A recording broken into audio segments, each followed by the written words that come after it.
Tanzania ni miongoni mwa mataifa makubwa barani Afrika yanayolima zao la pamba. Kwa nchi ya Tanzania, mkoa wa Simiyu ndio kinara wa uzalishaji wa zao hili la kibiashara, ambapo mkoa wa Simiyu ndio unaongoza kwa uzalishaji mkubwa wa zao hili la pamba.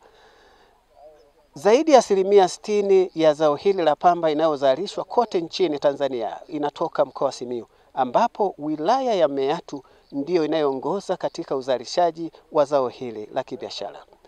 Lakini wakulima wenyewe wameiomba serikali kupitia Wizara ya Kilimo kuongeza bajeti kwa ajili ya kuajiri maafisa ugani kupitia mpango wa Jenga Kesho Iliyo Bora MABBT, kwa ajili ya kupelekwa maeneo ya pembezoni kwenye mikoa 17 inayolima zao hili ili waweze kupeleka elimu sahihi kwa wakulima na kuongeza uzalishaji.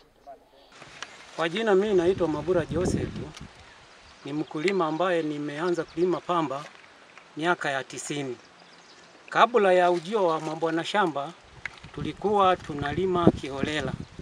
Baada ya ujio wa mabwana shamba hao wakata, tukaanza kulima kwa kupanda mistari.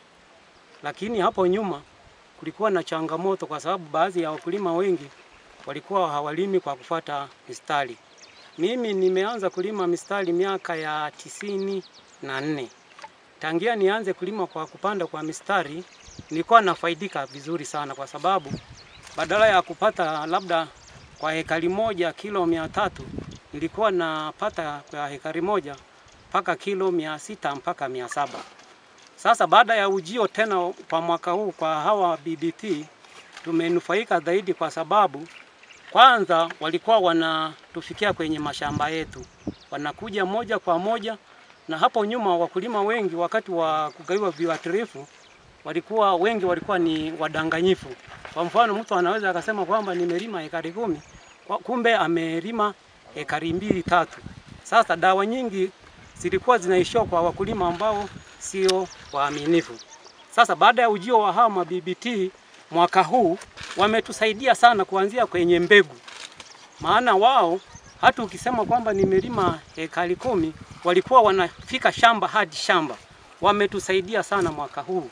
Yaani viuatilifu walikuwa wanaleta kwa wakati. Kwa ujio hawa wa BBT wametusaidia sana mwaka huu. Nadhani mwaka huu tunaweza tukapata pamba nyingi. Serikali na kwa bodi ya pamba tunaomba huu mpango uwe endelevu. Malenga Masanja. Naishi kijiji cha Sakasaka, kata ya Sakasaka, kitongoji cha Mayunge, mkulima. Mimi wakati nalima pamba kuanzia miaka ya nyuma, kwa tunalima pamba kiholela, lakini baada ya kuanza kulima kitaalamu kwa kufuata mstari, mabadiliko yakawepo. Tulikuwa tunapata kama kilo 400 aidha kilo 250 kipindi cha nyuma. Lakini sasa hivi tunavyoendelea kuelimishwa na hawa wataalamu, ina maana tayari tunapata mavuno ya kutosha kuanzia kilo 600, 700 hadi 900 hadi tani moja. Isipokuwa ni changamoto za ukame. Tunaiomba bodi ya pamba hawa BBT waliokuwa wanatusaidia waendelee kutusaidia. Kwa sababu gani? Tulikuwa tunapata viuatilifu kwa wakati, alafu wamefundisha namna ya kupulizia na vipimo, alafu na upandaji kwa ujumla. Tunaiomba serikali BBT ongezee, wawe hata wawili kwa kila kijiji,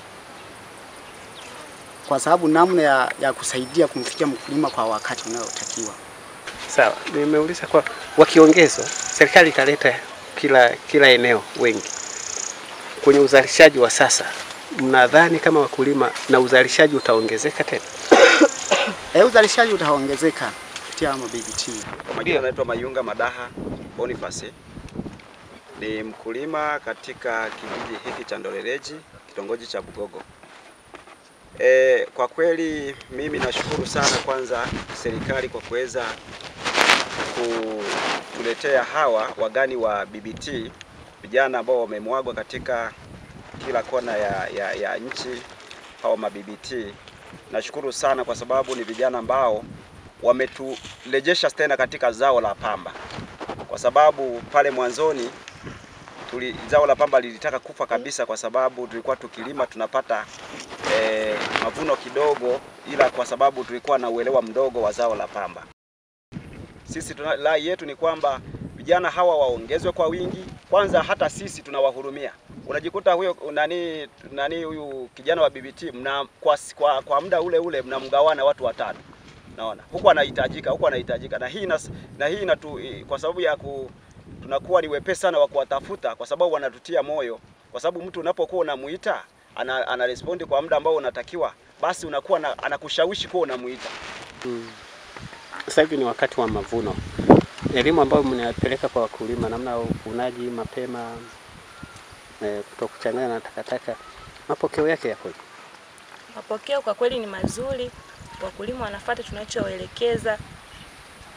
Viongozi BBT wamekuja, japo wamekuja muda umeenda, lakini wametusaidia sana.